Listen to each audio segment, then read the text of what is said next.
Just to give you a quick rundown of what we're doing, we're taping this for Milton Access TV, this lecture series. And I want to thank everybody for coming out. So great to see all of you here, and the Milton football family, But what we're going to do here shortly is I'm going to make a quick presentation. Come on in, Mike. Come on in. We're going to make a quick presentation. And we're going to screen the documentary, Milton Access TV's original documentary that we put together. And then after that, we will have a little discussion about the photography, the documentary. We're going to have John Gillooly, Milton photographer extraordinaire right here, who did a lot of the great photography that you're seeing here on the walls.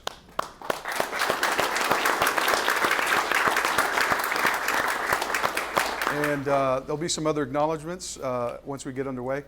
And then we'll have a little Q&A with Coach, myself, and John. And then we invite, at any time, if you have a comment, a question, by all means, raise your hand. We'll get to you. We'll have you participate. So, all right, welcome everybody here to Milton Public Library for the Milton lecture series. And we are here to have a joint presentation of Leave a Mark photo exhibit by John Gillooly and Season to Savor, the Milton Access Television's original documentary of the 2022 Milton High football team. So without further ado, I'll have John hit play, press play, and we'll get to enjoy the series. And when this team got to the postseason, I was talking to these guys and saying, hey, look, if they get to the semifinals, we need to be prepared to act and to get people to come in. Come on in, guys. Come on in. There we go. Come on in. There's plenty on the side and everywhere. And Coach, come on in.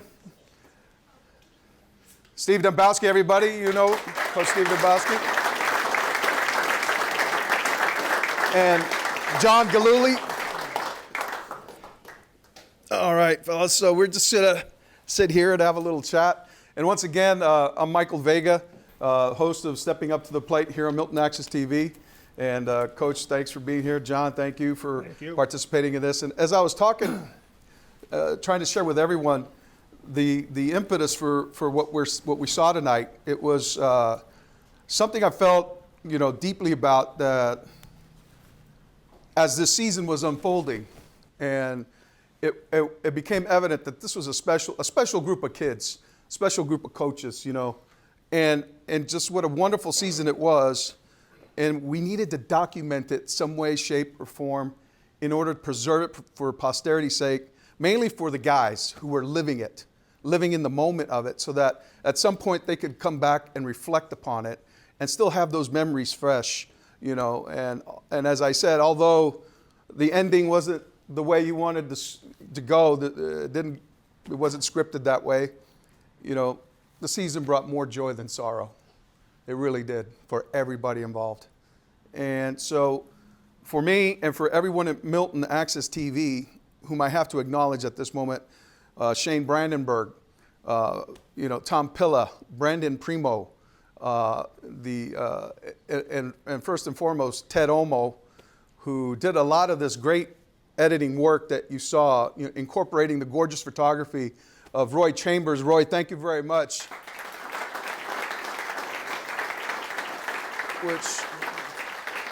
Which really helped kind of fill out those games where we weren't at because we didn't have a camera there, but we did have a camera there in Roy. And thank you again, Roy, for that. And it just added a depth to the project. And like I said, as we got to it, I sat there at the end of the season, wrote an 11-page script, and as we voiced it over, as you heard. And before I got to that point, I realized we're missing somebody. We're missing one of the more important voices that we need to get, and that was this guy, Steve Dembowski. Yeah. And so, Steve, thank you very much for participating in it. You kind of helped fill it out and made it what it was. And the one thing that I felt that was missing was the gorgeous photography of John Gillooly that you're seeing here on the walls. And John and I, we see each other all the time at Steel and Rye, Maybe we'll go back. Maybe we'll go back tonight. But, we kept kind of missing each other, and John was busy with what he was doing, and I was facing a looming deadline, and so sadly we didn't get a chance to incorporate his photography, but we did get, the chance to get Roy's in there. We were trying to get together to kind of collaborate on this thing, and never did, but, what John produced was equally important because it too documented that week, that game, those days leading up to it, and as you can see, some gorgeous photography, which will be available for purchase, right? And so, but I think we both came at it from the same angle, and it was to document the season, to preserve it, and to have it so that people could enjoy it later. The players, when they get older, they can show it to their kids and say, hey, I played, you'll have that. You'll have that. And you'll have the photography. And I was just curious, John, how did you come at this, when you started it? For me, to be honest, I'm in early November, I'm in Cuba doing a photo workshop, and you're down there, and I did this same thing like 21 years ago. And you go on these things to kind of be inspired and get reinvigorated, and you get new energy around the photography. And I come back from this week in mid-November, and I am down, and I am photographically frustrated, and I am in what I would refer to as like a photographic midlife crisis in the middle of November. And the reason is that I am frustrated with this like 15-year deal of collecting photography books like these guys, right? So this is the guy that did Friday Night Lights, the book for Friday Night Lights, and this guy did the Michigan football team.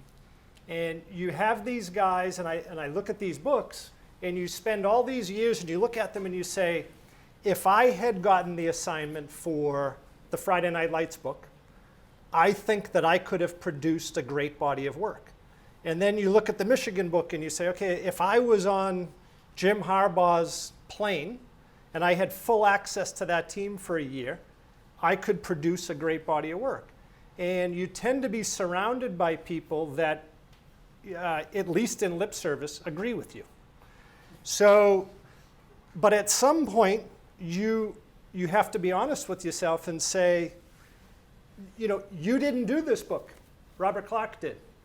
Right? David Turnley waited at Jim Harbaugh's car for practice to end to pitch that idea, and then ended up embedded with the team for 2 years. So at some point, you either put yourself on the line and put yourself out there and take the risk that, I guess the risk of this is that if you do it, maybe you're not that good. Right? Maybe you shoot one of these projects and you find out that you didn't really deliver. So I kind of, at this point, I come back from Cuba, and for this whole week, the entire town is the football team.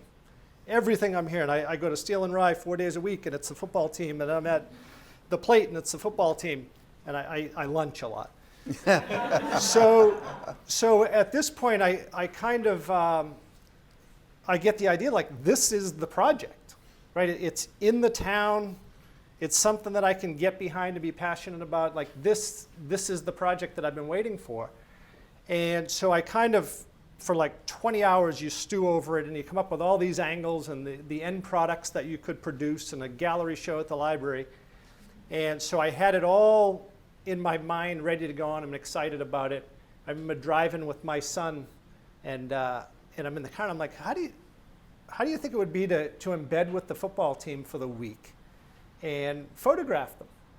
And like in the typical exuberance of a 16-year-old, he says, yeah, they'd be pretty good. So with that, I was on my way and excited for the project. And then the reality hits home that in order to embark upon that project and do something about it, the number one thing that you need for this type of stuff is you need access.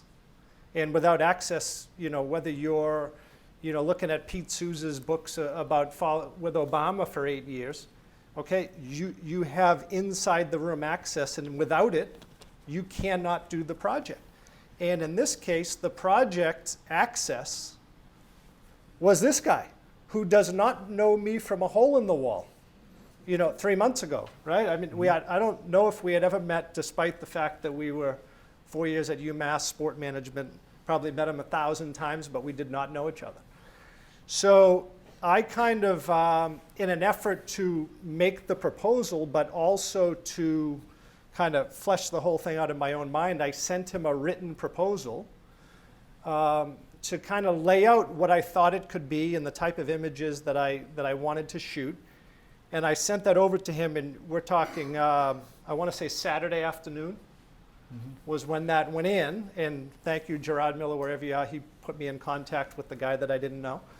And so I sent that over to him, and that's where I'll kind of pivot over to you, because I was always kind of wondering this question. So you get this written proposal via email, not even at Steel and Rye. It was a full book report. So, right? So you get this written document proposing this. Yeah. And I always kind of wondered how you received that, because once I sent it, I'm saying, I could think of a lot of reasons why he would say no, and why he might not want to inject this new thing into the system at that point, with this guy who's only seen half of the Thanksgiving game, has not been around for the whole season, and it just might be a wrinkle that we don't need. So, did you contemplate saying no? Like, what did you think when I sent that?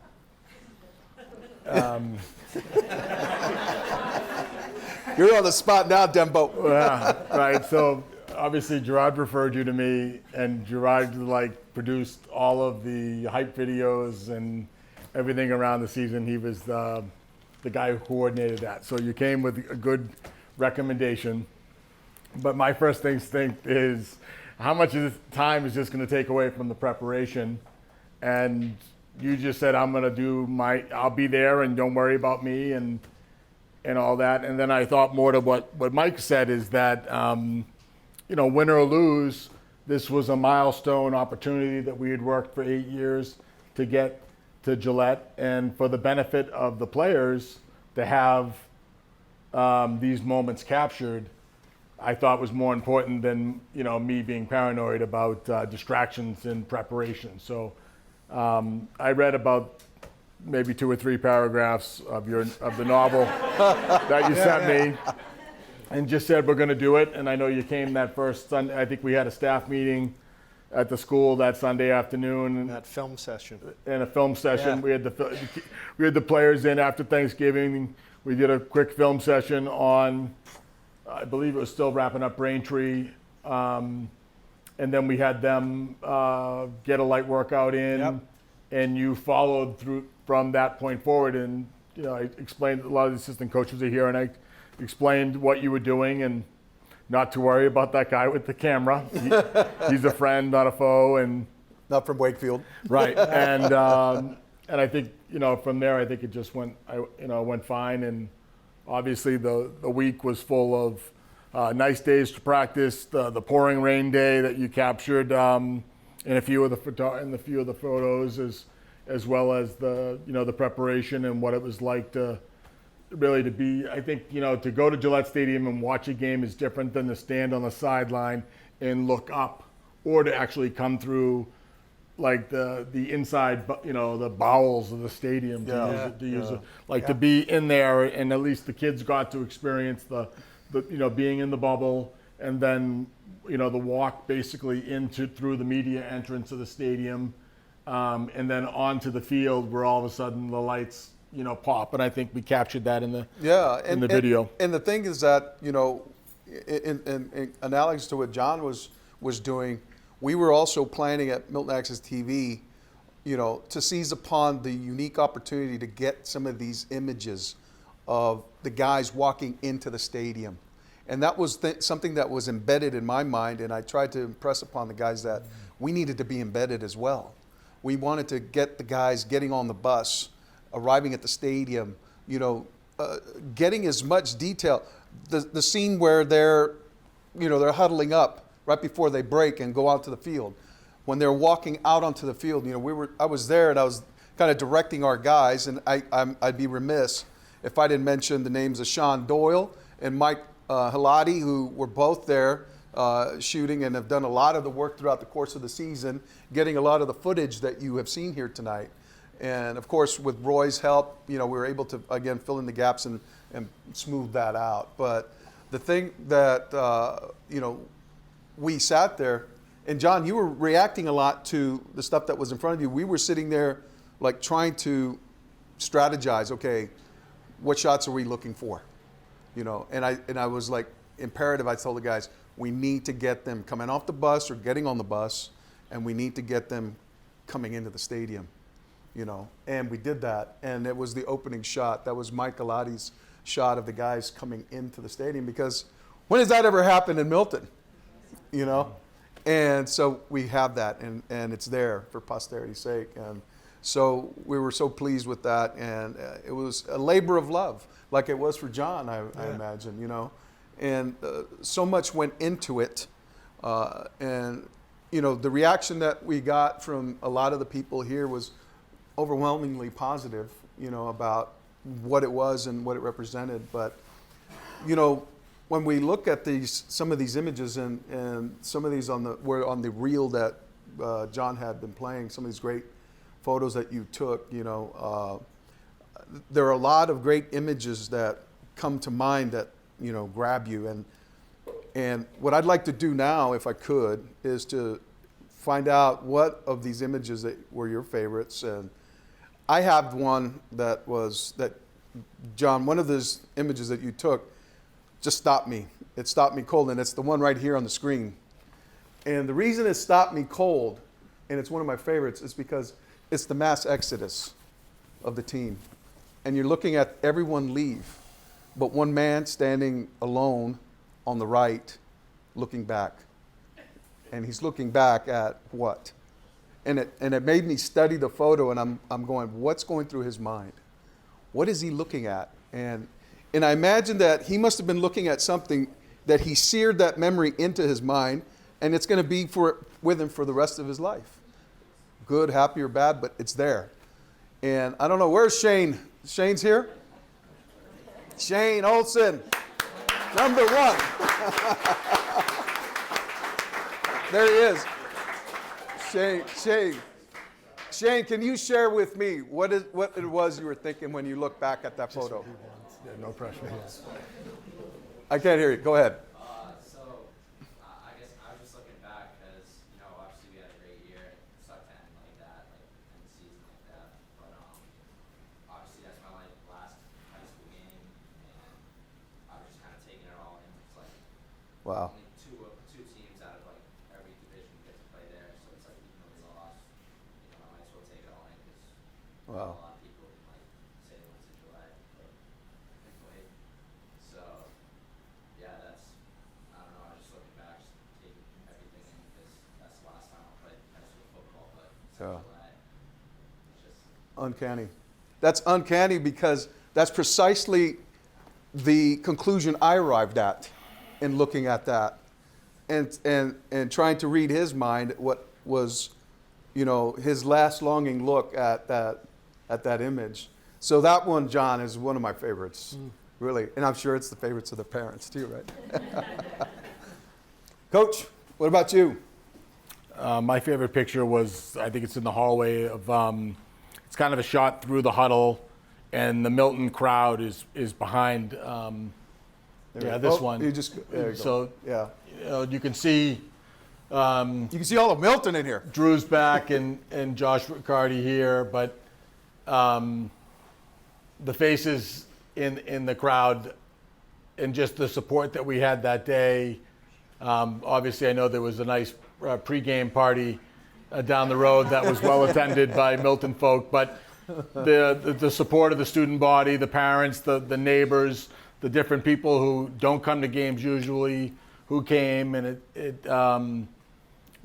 was like the one thing that I kept hearing after the game was, how many people came, people without a tie to the team, who just wanted to come and support. And I just thought that was, great that we had such a large crowd, and that one really stuck with me for that reason. It's like a Where's Waldo moment. I looked at this and I immediately saw my neighbor, Steve Sullivan.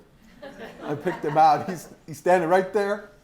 He's got a hat on, and it looks. And talk about Where's Waldo. How many of you in the video, the screening, picked out John? I saw 4 different times in there. Working hard. 4 different times. John, what was your favorite one? I'm my own IT guy, so I'm going to scroll this here. Okay. I went with, he told us this question was coming, and I thought about, it could have been any number of images, and as I went through everything, I ended up picking an image that is not in the show here, and this is of Friday afternoon. Jack Finnegan had not practiced all week, and for me, this was kind of the moment shooting it, and then also that night editing. This is when the whole story for me started to come together. And when I looked at his face, and the way, like, you can just read this kid. Yeah. And, he's glaring at his ankle. And, like willing that ankle to not get in the way of everything that they wanted to do. And you could, the emotion on his face was so readable throughout the entire week, whether he was getting iced, whether they were in the weight room, whether he was watching the practice going on. And it was almost like, for me, the elephant in the room all week, in that everybody knew that his health was vital to that team being able to perform. And I think knowing what it's like when you have an injury like that, of not knowing, okay, what's it going to be on Saturday, and how much is it going to affect me? And I think, so he's got all this going on in his mind, and you knew that every kid on the team, although nobody was talking about it, everybody was thinking the same thing. So, for me, these images of him, and then fast forward, the whole thing comes full circle. The kid plays his heart out the entire game, and they lose. And it was his face that I kept seeing in those emotional moments after the game. And, it was like nothing, there's no way to hide that stuff anyway, but, I know that you're photographing these kids in an emotional moment. And as a photographer, that's not easy. And I know that, as a person, it doesn't matter if you're in high school or if you're a professional athlete, also not an easy moment to be photographed. And I was saying to Mike earlier, I think it's important that the kids know, and just anybody in society, that when we're photographing those kids in that moment, that loss, it's the photograph, and the reason for the photography is out of respect. You're not trying to show this kid in a weak moment. You're trying to show the image on their face, and what it's telling us is how much they care. Yeah. Right? Like how important this moment is to them, and you can read it on them. And those, to me, as I started this project, like I was not trying to be involved for a week shooting sports photography, right? That was not the mission, and I was forcing myself throughout the game and even during the practices to get away from trying to shoot sports and kind of get more into the human side of it, which is that. And John, I think that you had to kind of step outside the box a little bit, in that you had to operate in a different way, turning your back to the action to photograph the reaction to what was going on. Yeah. To capture that. And I think there was something, and I remember as I'm sitting there on the sideline calling the game, and John is like going to and fro. In his way. In my way. He got this one photograph, and it was at a pivotal moment at the end of the game. Wakefield was driving, and it was the last thing, and he turned, and I noticed the photograph that he got, and I said to myself, boy, we need to get that photo. And it was one of Dylan McKenzie. and Dylan was looking there at the end, and I said to John, how difficult was that to go against the grain of what you ordinarily do, which is to photograph the action, but turn his back to it to get the reaction. And I mean, Yeah, and you know, for me as a photographer, I think this is much more interesting and enjoyable to shoot this type of stuff. But you know, this stuff, like, you have to be close. You know, there is no hiding with a long lens and being 50 yards away.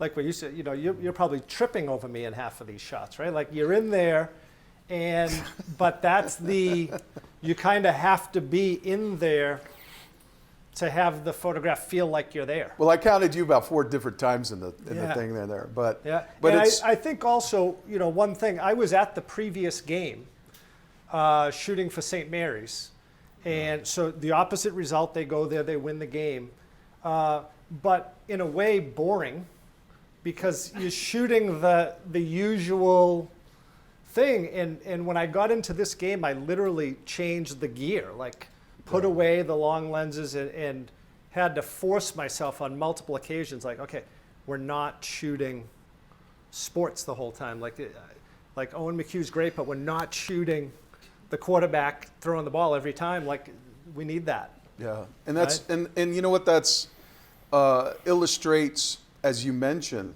how much it means to these guys, how much this whole endeavor has meant to them for the entirety of their high school careers, and even before that, you know, when they're in youth league.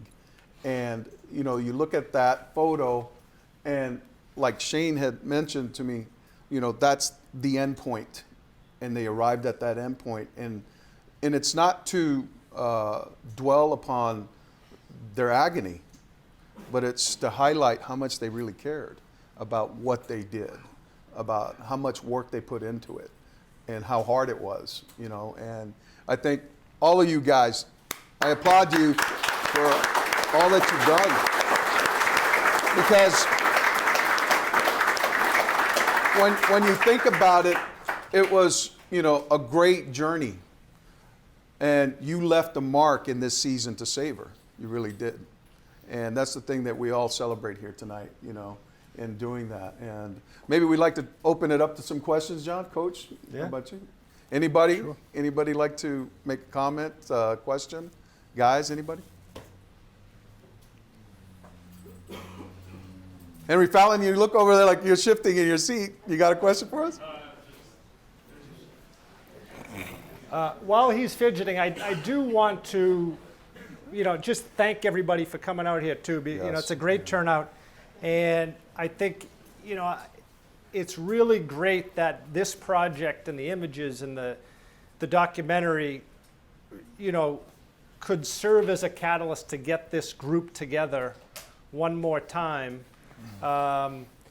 You know, for what I know for everybody in this room was a really special season and moment, especially, you know, for the players to be here. Like, that's a moment that you don't even understand when you're 17 and 18. You know, it's like, okay, it was a big season, and there might be a hockey season or a baseball season, but it is unbelievable to me, even now. You know, you're in our 50s, and it's amazing. Are you? Oh, I guess so. I'm the oldest one on this dais right now. You know, it's amazing to me that on a daily basis, you hear 40, 50, 60-year-old guys talking about the magic, you know, the Springsteen kind of made it look in a bad light, but glory days.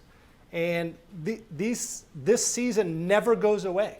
No. Right? Like these memories that are in there, it is permanent. And you go on the golf course with 50-year-old guys, and they're talking about like the run they had when they were 17 years old, right? I mean, and you had, you know, like now that I've actually read about you, and, you know, Was that the paragraph you wrote? I left that out. But like, you know, this unbelievable high school experience, and then UMass football, and you know, and then all of these years as a coach. But like it never goes away. You try to provide the same experience you had to a group of kids every year that comes in like a bunch of pieces to a puzzle Yeah. that you have to fit together, that they have to earn their way, and you slot them in, and you have to handle adversity and girlfriends dumping them and bad grades and bad decisions and good performance and bad performance, and then sometimes you have to, but you have all these pieces. I think this team really had so many nice pieces. So many kids got to contribute in an offensive way or a special teams way or a defensive way. And that it helped us to overcome some adversity with injury in certain games. And the coaching staff is deep and dedicated, and they several of the guys you hear, they do a fantastic job. And with everything from helping with the injuries to the game preparation to daily practice, and to anything in between. I mean, Mike Donovan whipped up a sheet with 2 poles to screen off the Marblehead assistant coaches from seeing our hand signals somewhere within like a TV timeout of the first period of a playoff game. Yeah. And a lot of times people say like, well, what do you see? The only thing I really noticed tonight was how tired I looked, even giving those interviews and how the season is extremely draining, but with the focus is always on, and why I opened the door to the project was the focus is always on what they get out of it. I've had my glory days and I've had my success as a coach and all that. So I don't put any thought, and that's why I was like, yeah, sure, let's do it. Like, it's not about my experience anymore. Right. And I think that's something that came through my own maturity as a coach, and then as a parent, and then as a parent of athletes, watching them get coached by good and bad coaches. Because at the end of the day, the only thing I can do is really put them in a situation to be successful, and hopefully find a way for as many of them as possible to find a role, because that's the way it is in the real world. Everybody goes to work, you find a role, you do the best you can. Maybe you get more role, maybe you get less, maybe you go somewhere else for a new opportunity. But in this group, in this place, that's what we did. And I thought they did an awesome job. Yeah. The players did an awesome job doing that. The senior parents particularly, the support this year was Steve, was amazing. I did have a question that I did want to ask of you, and it relates to the season as it was unfolding. At what point, at what juncture did you say to yourself, man, we got something special brewing here? At what point did you say to yourself, hey, we got... Probably when we got the first down after Ben's interception against Hanover. While they're all good kids, some of their preseason preparation and behavior wasn't very good. So I wasn't really expecting, I was hoping we would just win the league and we've won the league 5 straight years now after not winning it for 52 years. Wow. So you sometimes, you do it in football, you have to start from ground zero with we all hear Belichick's press conferences, and I don't want to sit up here and pretend that I'm Belichick, but it is the same thing. Like, the roles change, and Owen and Jack stepped into new roles, and we had Drew back at center, so that meant that 4 new guys. Liam Faraday stepped in and played offensive tackle and defensive end. Everybody's role on the team changed, whether it was a little bit of a change or a big change, or you had the ball in your hands almost every play when you didn't have, so it does all change every year. And some kids start faster than others, and then other kids tail off.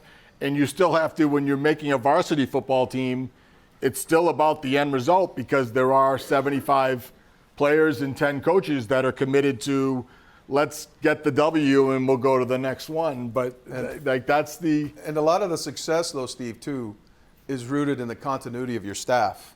Yeah. The guys that you have, and in the midst of putting this together, I reflected on that, and I said, we need to get that in there, in the thing. And what an entree that Connie Henry gave us too, when she mentioned the coaches. And so in editing the footage, I went back and I said, perfect. That's what. And then we grabbed photos of the guys, you know, standing there getting ready. But coaches, I applaud you too for the job that you've done. You know, and Mike, it's important too. I also wanted to, doing what we do, like as a photographer, you're kind of constantly in this, you're in these rooms that you don't really belong in a lot, and you're seeing this behind the scenes thing where you're a fly on the wall, but you do see and judge what you're seeing, right? And even that first night, we go into that film session, and so calm. And I wasn't used to seeing that. I'm in a lot of football locker rooms, hockey locker rooms, and there's a lot of screaming, and there's a lot of fear that's being instilled. It's fear and it's discipline and all that. And here it is, and I know what, you know, 15, 16, 17, 18-year-old boys, they're jammed into a room, and there's 60 of them in that room on Sunday night. And for 2 hours, you could hear a pin drop. And I know that that's not the case all day in school. Right? So they're in there, and you could hear a pin drop, and you're quietly just going through the plays. And one of the things that I really remembered too is it wasn't all critique. It was, I remember this one time where Owen had read a play properly. He had made a read that you were, you know, you're looking at the film, and the point that you made to them at that point was, you said, like, Owen, what did you see there that made you do all the right things, right? Like, so not just calling out all of the negativity that you see a lot, but for the entire week, I don't think I ever saw, I never heard the voice raised, to be completely honest. Mm-hmm. And the one moment that I also saw on the field that stuck with me was one of the nights, the running at the end of practice. And I've seen this thing done where it's like, oh, we're going to run again, and the kids are tortured by it. And that was not the way that you presented it, and it wasn't the way they received it. They were doing another set of suicides or something. But the communication was, we're going to be running hard in this game. And in order for us to perform our best for the whole game, like, we need more wind. I don't know if you said more cardio, more wind. And the kids, they weren't going out there because the coach was making them do more running. They were going out there because, yeah, coach just reminded us that we're going to be running hard, and we're going to be running for 2 hours, and we need one more set. And they just kind of went and did it. So it was like, when you say that maturity, you can see it. You can see the difference between, you know, like, okay, the kids respect you, the coaches respect you, and you could see that they were on board. Like, you were just guiding them to do what they needed to do. Like, when I'm not here to punish you, I'm not here to make you run for fun. Like, to prepare them. Yeah, you need to run. Yeah. Well, two comments, really. The first one is your background check hadn't come back yet, so we kept the film session. We kept the film session really calm, but we do try to, you know, point out some positives, because I am as a coach, I'm always correcting the negative, and I do that at home too. Kristen will tell you, and it's like I even in the assistant coaches, I had one assistant coach tell me once that I give out compliments like manhole covers. You know, like I'm not really good at giving them out, but we try to, you know, do that with this group. And the other part is that this is their experience. We have, our systems are pretty flexible so that we can adjust on the run. So it's really important as players that they understand what we're trying to get across without there being an intimidation. It is a true learning. It's really like I guess you could say our packages are like checkers, where, you know, you showed, I'll give you an example. One of the touchdowns in the Marblehead game, the first one that Owen threw to Mike Fulton on the far sideline, it was in the video. Yeah. I think we were down 20-10 then. Right. Or maybe that made it 10. 10. About 23. And then the third quarter we had, in the fourth quarter we had rushing touchdowns. But that touchdown was a like a pump when we were going to fake.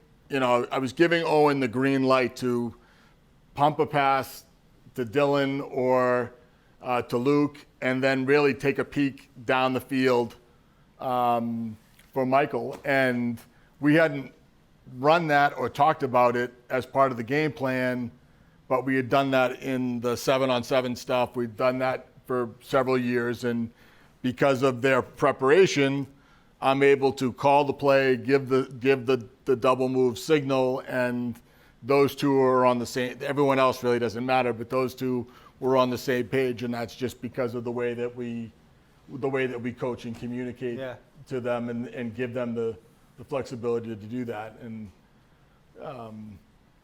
it's I don't know what else to say about Well, it. it's valuable insight into what this season, what went into the season, the preparation, all that goes on and will continue to go on in terms of the season to come, and we hope that will be a season to savor as well.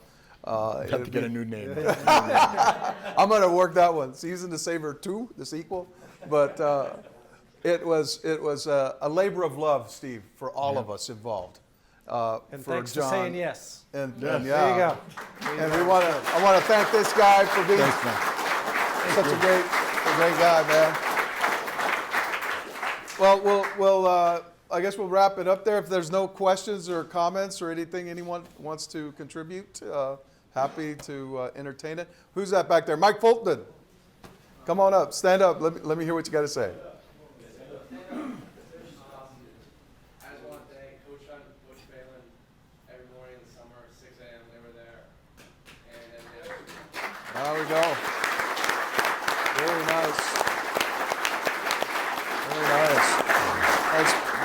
And since a Fulton stood up, I want to thank Tara, who was kind of my segue into the team with all the communication, and because, like I said, I had kind of no equity going in, so she was kind of. Well, I also want to for me. thank Tara for that great nugget, that little story that she shared in the documentary about the guys going to Gillette during the prom and saying to themselves, "We're going to be back here," and.